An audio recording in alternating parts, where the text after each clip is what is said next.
ఇప్పటి వరకు I'm telling you ఒక్క యాక్షన్ కూడా తీసుకోలేదు. మోర్ దెన్ 48 hours అయింది. మేము ఇప్పటి వరకు ఎన్నో కేసులు చూసాము. ఆల్మోస్ట్ పోక్సో యాక్ట్ ఏదైతే పెడతారో ఇంత తీవ్రమైన చట్టం అది విత్ ఇన్ 24 hours లోపల ప్రొడ్యూస్ చేస్తారు అక్యూజ్ ని తీసుకొచ్చి. మరి ఇప్పటి వరకు ఎందుకు తీసుకురాలేదు? అండ్ మాకు రీసెంట్ తెలిసిన విషయం ఏంటంటే ఏదో విధంగా రాష్ట్రము దేశాలు దాటించాలనే ప్రయత్నాలు జరుగుతుంది. సో ఖచ్చితంగా ఎల్ఓసి కూడా ఇష్యూ చేయాలి. అలాంటిది ఏమైనా ప్రయత్నం జరుగుతుందేమో. మరి హోంశాఖ యొక్క సహాయ మంత్రి బండి సంజయ్ గారు కూడా పర్సనల్ గా దీన్ని తీసుకోవాల్సిందే. ఆయన హోమ్ మినిస్టర్, ఆయన సెంట్రల్ హోమ్ మినిస్టర్ ఉన్నారు. సో ఆయన సహాయక మంత్రిగా ఏదైతే బాధ్యతలు చేపట్టారో మరి రాష్ట్రంలో ఒకవేళ తన కుమారుడే ఈ విధంగా చేసినప్పుడు తన చర్యలు ఏంటి? ఎలాంటి ఎవరైనా కూడా చట్టం ముందు నేరస్తుడే అవుతాడు.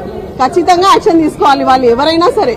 మరి ఇప్పటి వరకు ఆయన తరఫు నుంచి ఆయన ఏం సపోర్ట్ చేసిండు పోలీసు వాళ్ళకి?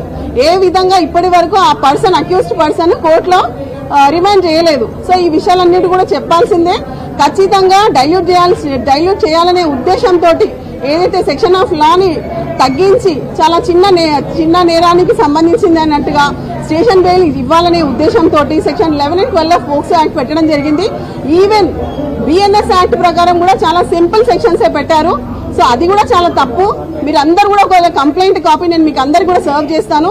మీరు చూడండి ఆ కంప్లైంట్ లో ఉన్న ప్రతి ఇష్యూ ఒకవేళ చూస్తే it is very much serious offence.